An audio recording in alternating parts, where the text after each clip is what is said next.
Oke, Assalamualaikum dan selamat pagi kepada semua pelajar 4 DIN. Oke, untuk hari ini cikgu akan masuk ke dalam tajuk Komsas kita, yaitu dalam antologi Jaket Kulit Kijang. Ini yang cikgu tengah displaykan ini adalah buku rujukan untuk Komsas Bahasa Melayu tingkatan 4. Kalau boleh buku ini semua pelajar sila dapatkan, ada di mana-mana kedai buku. Dan dalam satu buku ni dia terkandung kedua-duanya sekali, iaitu antologi Jaket Kulit Kijang dari Istanbul dan juga novel Di Sebalik Dinara. Okey. Untuk hari ini kita akan belajar cerpen yang pertama dalam antologi Jaket Kulit Kijang dari Istanbul yang bertajuk Kaduk Ayam dan Raja. Okey. Untuk tajuk cerpen yang pertama ni, cikgu mau semua pelajar baca sinopsis. Okey, sinopsis untuk cerpen ini. Dan semasa kamu membaca sinopsis tersebut, pastikan kamu mengetahui jalan cerita dalam cerpen ini. Kemudian siapa watak-watak yang terlibat dan apa berkaitan tajuk ini dengan jalan cerita dalam cerpen tu. Apa kaitan Kaduk, Ayam dan Raja ni dengan jalan cerita dalam cerpen tersebut? Apa dia punya kaitan? Okey. Okey, ini adalah sinopsis. Okey, sinopsis yang telah diringkaskan untuk cerpen yang bertajuk Kaduk, Ayam dan Raja ni. Okey, ini adalah cikgu ambil daripada buku rujukan Bahasa Melayu SPM. Okey, dan di sini sinopsis dia agak lengkap. Okey, kamu boleh baca, boleh screenshot juga sinopsis yang cikgu paparkan ini.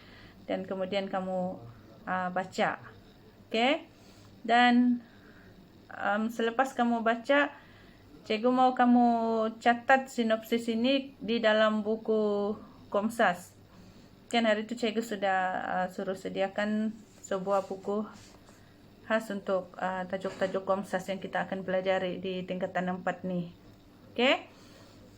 Catat sinopsis ini sehingga habis, dari awal sehingga akhir. Jangan ada yang buat jangan ada yang ambil jalan pintas, menyalin sedikit sahaja. Pasal untuk sinopsis ini kalau kamu tidak salin secara menyeluruh, kamu tidak akan faham dia punya jalan cerita.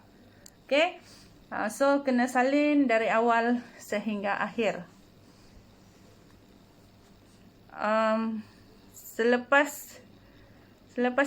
Selepas salin sinopsis, kamu akan buat peta minda. Peta minda ni ada beberapa pilihan lah. Nanti cikgu akan tunjukkan di skrin ini. Okey, sinopsis ni cikgu akan bagi masa dalam 20 minit untuk kamu salin. Okey, 20 minit untuk salin. Dan selepas itu kamu terus buat peta minda untuk sinopsis ni. Contoh peta minda yang kamu boleh buat adalah seperti slide yang cikgu tunjukkan ini. Okey. Ini adalah contoh. Nanti di dalam ni kamu buatlah dia punya sinopsis. Untuk buat peta minda ni, tengok kepada plot cerita. Okey, plot cerita. Tengok dalam buku rujukan ada plot cerita. Jadi kamu akan ambil plot tu.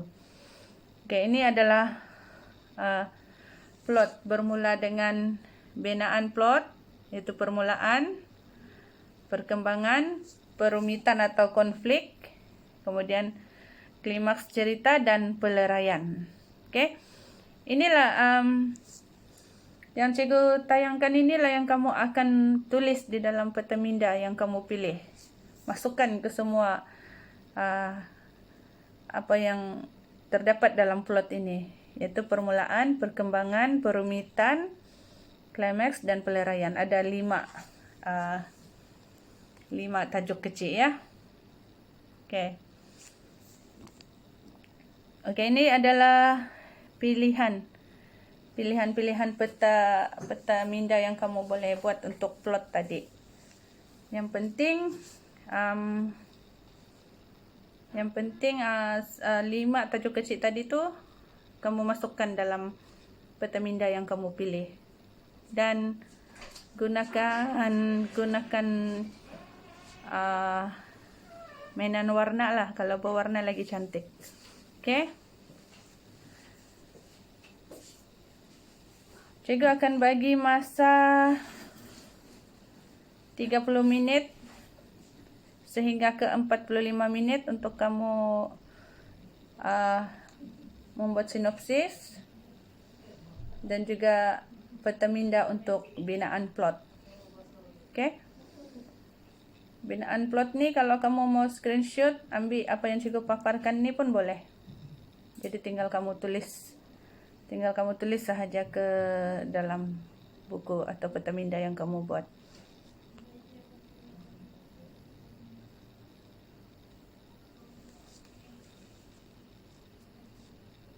Oke, kalau ada apa-apa soalan, nanti kamu boleh soal terus kepada cikgu di WhatsApp. Boleh guna voice ataupun type. Oke, kita punya PDPR ni akan berlangsung selama 2 jam. Jam 10 hingga 12 tengah hari. Jadi untuk 45 minit terawal ini kamu akan menulis nota dalam buku, dan selepas itu semua pelajar akan menjawab kuis. Oke, kuis Kahoot. Semua pernah buat kan? Cikgu akan sediakan satu link, nombor PIN akan cikgu berikan di WhatsApp. Kemudian kamu akan masuk dalam Google, type Kahoot, dan kamu login dan masukkan nombor PIN tu, dan terus jawab soalan yang diberikan. Ada 8 soalan. Oke, so cikgu bagi masa kepada kamu untuk menulis sinopsis dahulu. Oke.